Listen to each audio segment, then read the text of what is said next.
Mayor Mike Wausau assured everyone that the water is still safe to drink and city buses are going to be free for everyone until the power is restored. But getting that power back might take a little bit longer than normal.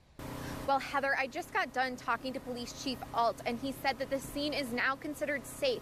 So as you can see behind me, in the past 20 minutes or so, the scene has already started to kind of dissipate. A lot of people are starting to go back to their vehicles and head out. The scene, now that it's safe, the hazmat suits are off. Everyone is just trying to get back to normal life.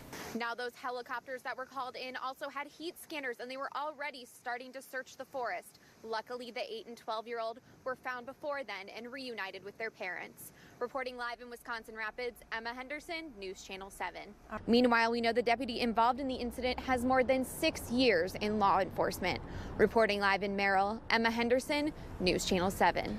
This crash took place in a very public area. To give you an idea, to my left is where a Brick soft serve ice cream is. So there were a lot of people mulling about getting ice cream at the time this accident happened. And right now we're just going to try and get a sense of whether or not we can confirm it is a meth lab. And it looks like it's the same type of thing that the police are also trying to get confirmed with their men that are in the building in the hazmat suits right now.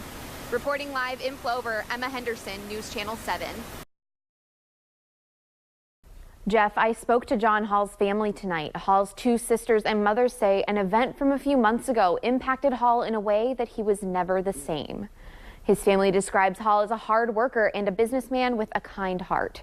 They say Hall was in a car accident about 4 months ago and suffered a traumatic brain injury. According to family, after the injury, he had delusions and hallucinations and was worried that he was being followed. The family believes that mental illness played a role in what happened early Thursday morning when he died. The family said that before the accident, he was a man dedicated to his work who would go out of his way to help people. Hannah, since the shooting, this family has done a lot of thinking about the woman who kept them together. Because of Sarah Quartzan, Emily Scott was able to become a guardian for her niece. She was a guardian for Chanel, and now she's a guardian for all children watching down. 7-year-old Chanel's life was turned upside down when her father was killed in 2014, following a shooting in Wausau. Knowing she could end up homeless, Sarah Quartzan stepped in to help.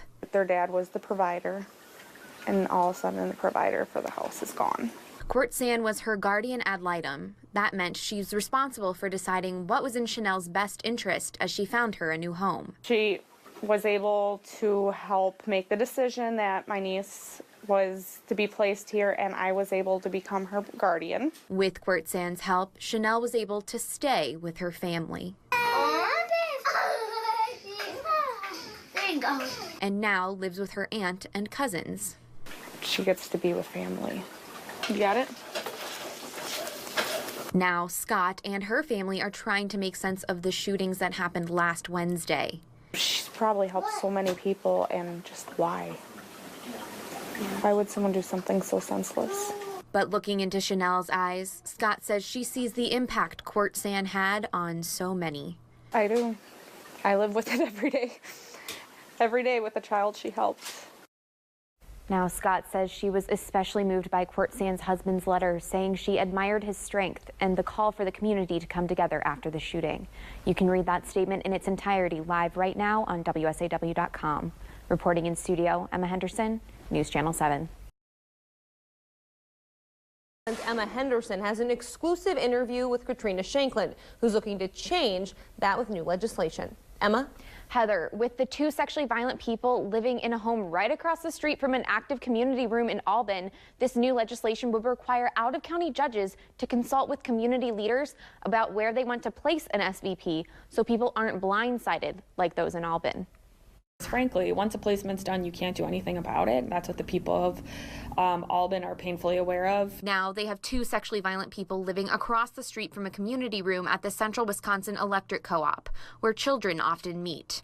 Representative Katrina Shanklin's new legislation was created to prevent this from ever happening again. It makes sure that every local leader and municipality has a voice well in advance of the placement. With this legislation, local law enforcement, the district attorney, and the town would all have to be told where an outside county wants to put an SVP. They also look at the effect on any location near it that's a business. So again, that would affect the Central Wisconsin Electric Cooperative. And the Department of Health Services would have to say whether another SVP has been restricted from a location before, like in the case of Albin, where a Portage County judge denied an earlier request because it was too close to the community room. The problem that we have is, our Portage County judge did the right thing. He understood what the Central Wisconsin Electric Cooperative's role was in the community. So people attending Boy Scouts, baby showers, and birthday parties won't have to worry about how close their children are playing to a home for sexually violent persons. I feel like this shouldn't have even gotten that far. DHS should have come to the town to look at the location and to see that it was inappropriate.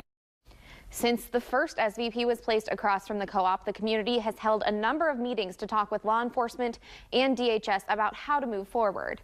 Now that SVPs live so close to a community room that isn't always being monitored. This is the part you're going to squeeze, okay? Okay. John Truell is learning how to bake from his mom, Patricia, in a business she hopes he can one day own and operate by himself. Yeah, I want him to run this shop by himself. Yeah.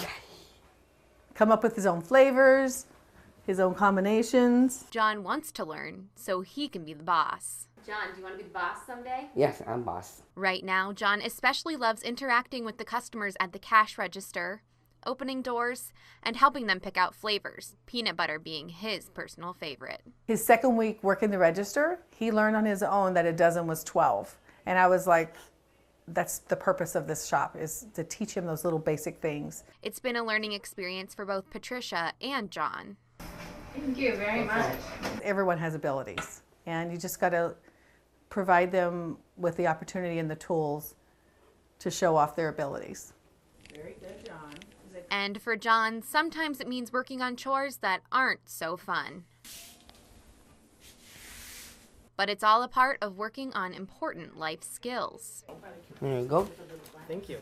And helping make other people's days just a little bit sweeter.